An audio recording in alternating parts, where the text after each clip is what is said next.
مساء الخير يا حلوين، عاملين ايه؟ اخباركم ايه؟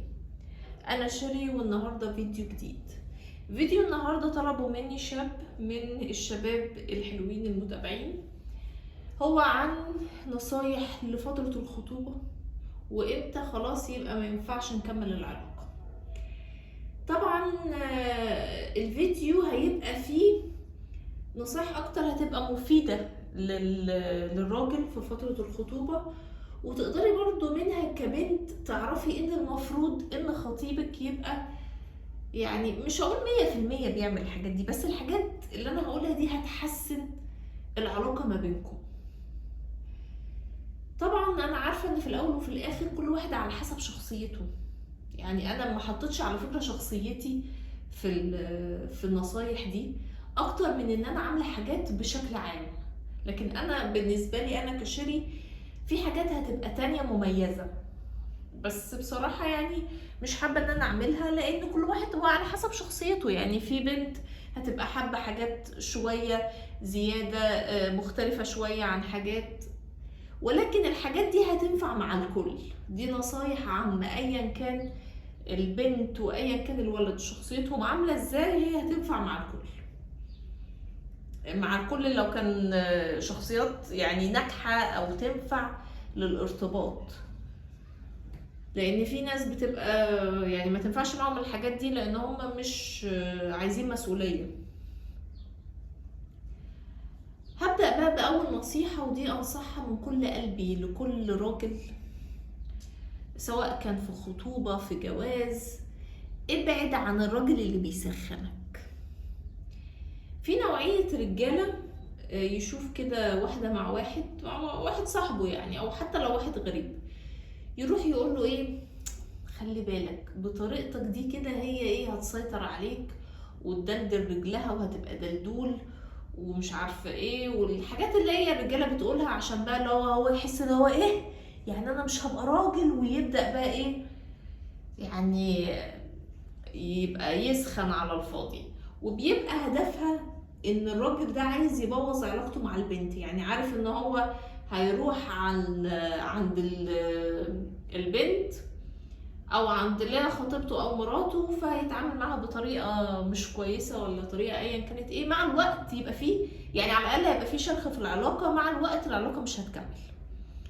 فهو بيبقى عايز كده، وانا شفت بعيني حالات كانت كده. انا شفت واحد وقع ما بينه وما بين صاحبه ما بين مراته، وبعد كده اتطلقوا واتجوزها.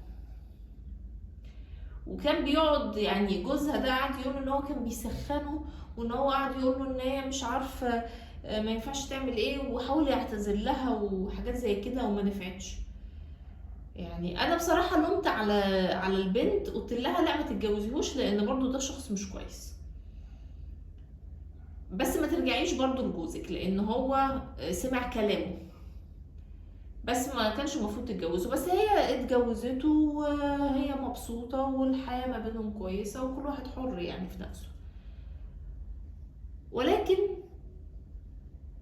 الموضوع ده منتشر كتير ما بين الرجالة، انا شفته كتير قوي في حياتي.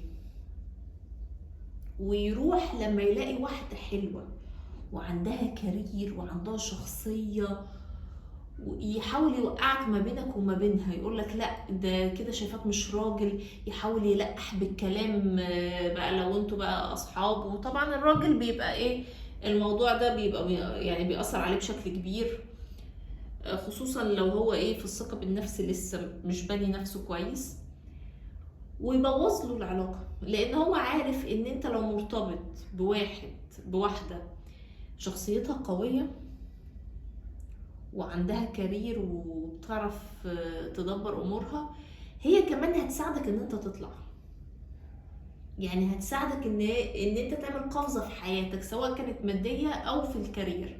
هتدي لك نصايح من قلبها، هتساعدك وهتعرفك على ناس افضل وهتدعمك اكتر. في حاجات كمان هتطنشها، في حاجات هتقولها لك تساعدك. الست كل ما كانت قوية عموما، شخصيتها قوية، كل ما كان عندها فرص في الحياة افضل في كل حاجة. عكس ما متداول ان هي ما بتبقاش في حياتها راجل عشان مفيش راجل هيرتبط بيها. لا، هو مش الموضوع كده، هو بيبقى عندها فرص اقل في حتة ايه بالنسبة للعلاقات العاطفية، ان الراجل اللي داخل على اساس ان هو بقى يعمل الشويتين بتوع ان هو انا مفيش ست ما اعرفش تعمل ايه وانا رقم واحد والكلام ده ما بيقربش من الست دي، لان هو عارف ان هم مش هيكملوا. والنوعية دي مش قليلة، دي نوعية كبيرة. فالراجل اللي عنده ثقة بنفسه عارف ان مهما كانت الست شخصيتها قوية، يعني هي بقى مش هتبقى قوية بقى عليه، هتتعامل معاه عادي. والست لو راجل دخل قلبها وعقلها بتمد ايديها لعطاء مبالغ فيه، عكس كمان الراجل ممكن ما يقدمش عطاء زي الست. الست لو راجل شافت ان هو كويس ومحترم وحبته، وهي شخصيتها قوية وعندها يعني كارير، عندها يعني عندها اهداف في حياتها، بتدعم الراجل وبتساعده بشكل كبير قوي. فاول حاجة نبعد عن الناس اللي بيسخنوا. وعلى فكرة نفس الحكاية في الست، يعني برضو انت بعيدي عن اللي بيسخنوكي والنصايح اللي مليانة التيك توك والحاجات دي. انا قلبت كده في التيك توك لقيت ناس بتقول نصايح صعب ان حد ينفذها، هي نفسها ما بتنفذهاش. انا مش بتكلم ان احنا نسيب الناس تستغلنا او تبقى مش كويسة معانا، وفي حاجات ما ينفعش اقف عندها، بس في نصايح مبالغ فيها.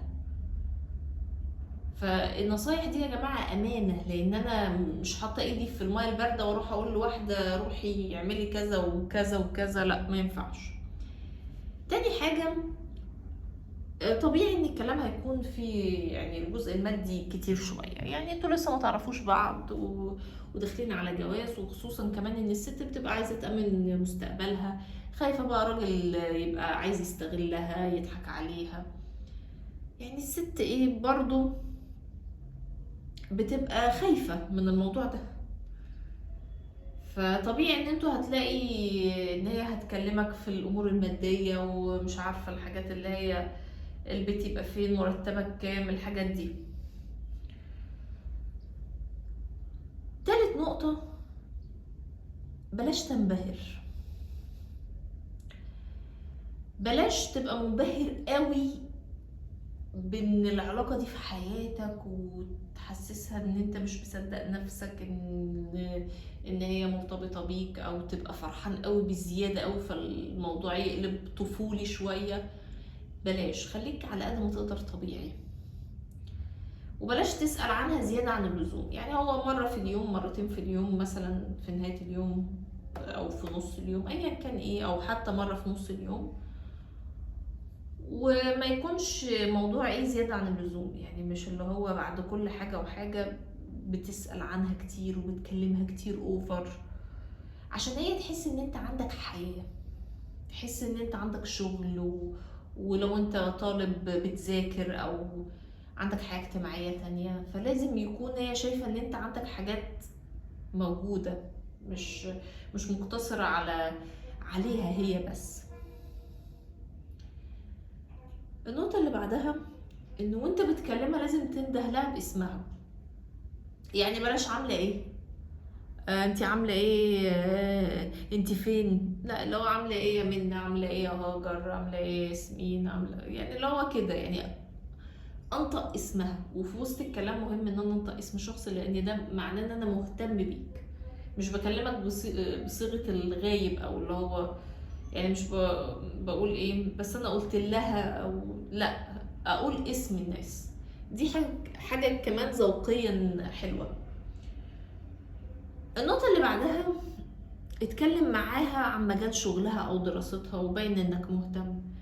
يعني مثلا هي بتشتغل مثلا مترجمة، فاقول لها ابدأ اسألها وانتي حبيتي المجال والمجال اللي عامل ازاي، وانتي حاسة ان انتي هتقدري تعملي ايه، في افكار بعد كده مثلا هتترجمي كتب ولا انتي هتبقي مترجمة فورية.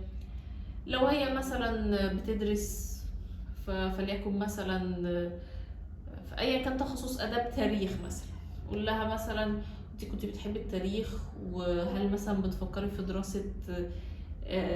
دراسة مثلا تبقي مدرسة تاريخ ولا حاجات زي كده تبين ان انت مهتم بالكارير بتاعها، فهي تيجي تقول اه حلو، حلو ده راجل عاقل ما بيقعدش كل شوية يسأل بزيادة عن اللزوم، ولا اللي هو ما بيسألش طبعا ومش منبهر، فهو مش طفل وبيحترمني، بينطق اسمي، بيتكلم في مجال شغلي، بيبين لي ان هو قد ايه مهتم، فحاسه ان انا مع راجل عاقل مسؤول. خصوصا كمان ان البنات دلوقتي بقى عندها وعي حتى لو سنها صغير عكس زمان. دلوقتي بقت حتى لو هي عندها 17 سنة فاهمة كتير في طريقة التعامل مع الناس مقارنة يعني بزمان اكتر. ابعد بقى عن الكلام اللي على المشاعر قوي، يعني الحاجات اللي بتخص المشاعر قوي بزيادة ابعد عنها. يعني ايه، بلاش اللي هو حاجات يبقى فيها حاجات ليها علاقة بالحب والحاجات دي، يعني الافضل تكون بعيدة شوية. يعني عايزين بس الاول ايه، نشوف الحاجات المشتركة ما بيننا والحياة تمشي ما بيننا ازاي. خلي بالكم برضو يا جماعة ان استمرار العلاقة ده من وجهة نظري، وانا شايفة بصراحة ان ده الصح او ان ده حقيقي، ان استمرار العلاقة في الجواز اساسها الراجل مش الست. انا شايفه ان الست في الاغلب عايزه تتجوز وعايزه يعني طالما هي اتجوزت يبقى هي عايزه استقرار، عايزه يبقى معاها واحد بتحبه وبيدعمها وبتدعمه وسند ليها وبيخرجوا مع بعض وبيلعبوا مع بعض وبيتفسحوا مع بعض. هي عايزه، الست عايزه. لكن في راجل بقى داخل عايز هو بقى يبقى شايف نفسه وبيضايقها وساعات عايز يتلاعب عليها يعني فالاساس بتاع استمرار الجواز من الراجل.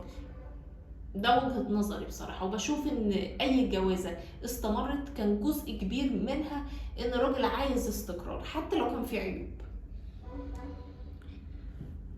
ولو الراجل عايز العلاقة تفشكل حتى لو الست استحملت، هيقوم مطلقها، هيسيبها.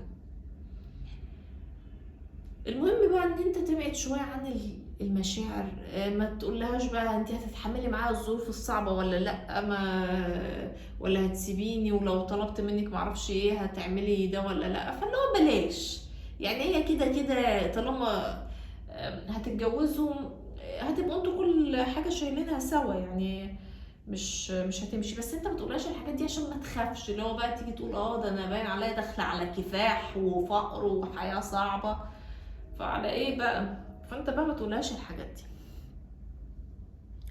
فهي لما هتشوف برضو الموضوع ده هتبدأ تحس ان هي معاها شخص اللي هو يعني موزون في كلامه. النقطة اللي بعدها لما تيجي تكلمك في موضوع خليك فاكره انك تسأله عليه المرة الجاية. قالت لك والله على فكرة انا في يعني جارتي كانت عمالة تضايقني وكده بسبب موضوع مثلا، فانت تاني مرة اللي هو تاني يوم تيجي تقول لها وجارتك لسه بتضايقك، عملتي ايه مع حوار جارتك مثلا؟ جت قالت لك مثلا ده انا عندي في الشغل في واحد دايما بيعمل مشكلة في كذا كذا وانا مقلقة مثلا يعمل كذا. فانت تيجي المرة اللي بعدها تيجي تقول لها طيب والولد اللي معاكي في الشغل لسه بيعمل مشاكل؟ فهنا هتفهم ان انت مهتم بحياتها، ودي حاجة جميلة قوي يا جماعة بجد. امتى بقى ما نكملش العلاقة؟ طبعا خلينا نقول احنا هنا بنتكلم اكتر على الراجل لما بيكون يعني لما الجزء ده بيخص الراجل.